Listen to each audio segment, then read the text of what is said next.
Hi everyone, welcome to lecture 46 of Math series. So let's start with this lecture. So first slide me we have all the four questions so you can have a look. Right? So let's start with the first question.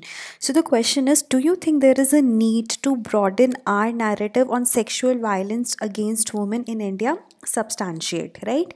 So अगर हम देखें तो there have been immense increase in the incidents of stalking, voyeurism, etc. But the conversation on sexual violence in India continues to be centered on rape, right? So we need to broaden our narrative on sexual violence in India, ठीक है? Because majorly जो focus है that has been on rape only, ठीक है. No doubt it is a grave form of sexual violence, ठीक है, but यही dominate करे हमारी everyday understanding of the issue, this is also not right, ठीक है. The minor forms like stalking, voyeurism, eve teasing, they are normalised, ठीक है, and often romanticised and encouraged. अगर आप मूवीज़ में देखो, ठीक है, ideas such as everyone has talked women at some point in their lives that prevail. So the minor forms, they are normalized and the whole focus is on the grave forms like rape. Then there is also an impact of cinema, okay? There are movies like Ranjana and all, they encourage stalking. In 2015 a court in Australia also acquitted an Indian man accused of stalking two women on the ground that Bollywood had influenced him, and thus such behavior was normal for Indian men. So such is the extent. And even before the Nirbhaya case, ठीक है, stalking and voyeurism, they were not even considered as crimes, right? So we have to broaden our narrative. Then there is sexual and mental abuse also, which is prevalent in the society, but we do not have any debate on that, ठीक है. Blaming, shaming, name calling, intimidation, manipulation, etc. ये तो मतलब आप एक तरह से लगा लो कि डिबेट का भी पार्ट नहीं है, लीव अलोन के इनके ऊपर कोई पनिशमेंट हो या बंदे को वो कुछ पनिश किया जाए या उसको ऑस्ट्रिसाइज किया जाए बिकॉज ऑफ ऑल दीज, ठीक है. So there is psychological abuse, there is mental abuse, there is a lot of other abuses which are prevalent. Cyberbullying against women is rising with the advent of social media platforms, catfishing, all these offenses, they are on the rise, right? But what we are dealing in the narrative is rape, ठीक है. And even you can write about this that rape also, let's say marital rape is not given prevalence, ठीक है, marital rape की बात ही नहीं होती है. So we need to inculcate a broader perspective. So उससे क्या, we have to bring the change from our own families, ठीक है. So we have to promote mature familial environment for boys to inculcate the ideas of equality and respect for women, ताकि वो इसको replicate करे public sphere में भी. So we have to bring a change in the cultural and the societal norms where stalking etc. they are not only normalized but also romanticized.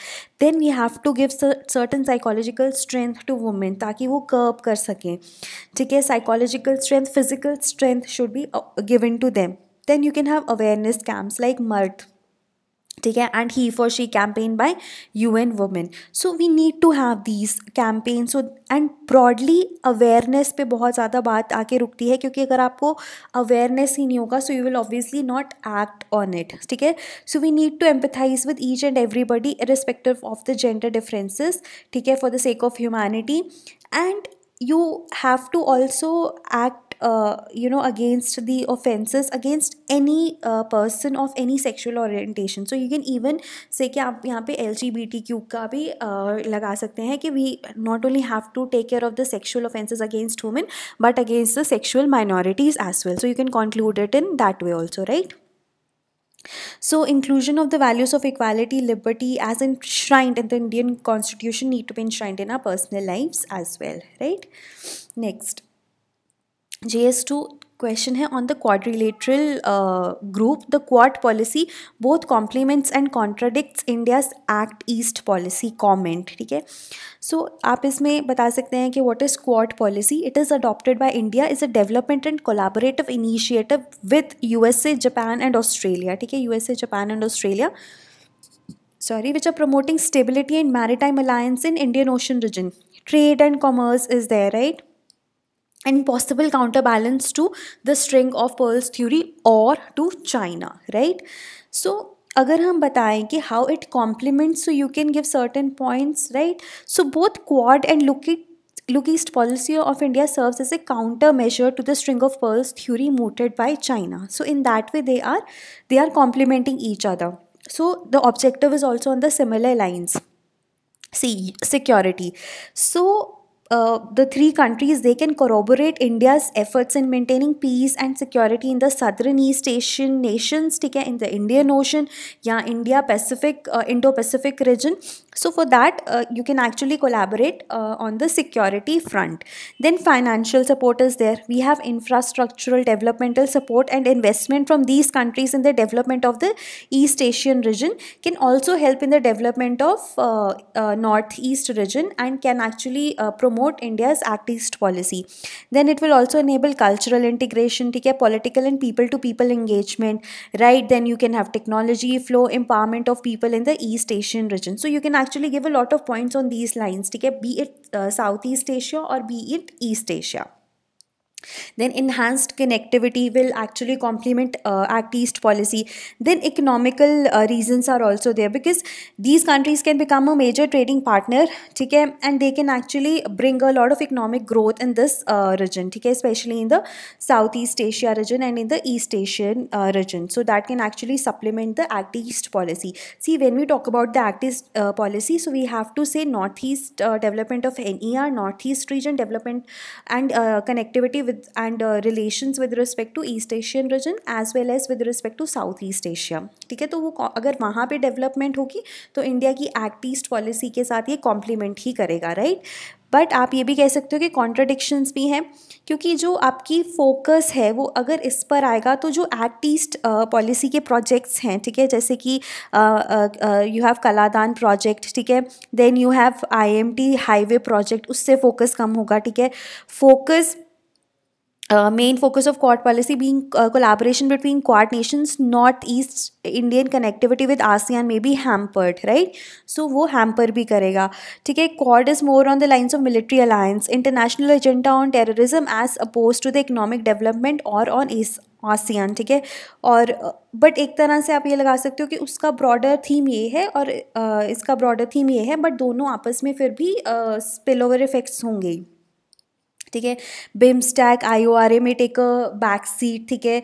So all of these can be there. Even SCO would take a back seat जहाँ पे India and China है, ठीक है. So all of this will take a back seat at Quad progresses, ठीक है. So at both initiatives but they aim at development across the Indo Pacific region, ठीक है. So you have to say that they will actually help in the overall development both of these, ठीक है. B it curbing terrorism और economic development, they will help. So both initiatives aim at greater development along with the SDGs and Co-op 23 in mind. India, however, has to strike a balance between her neighbors and the other foreign powers, ठीक है.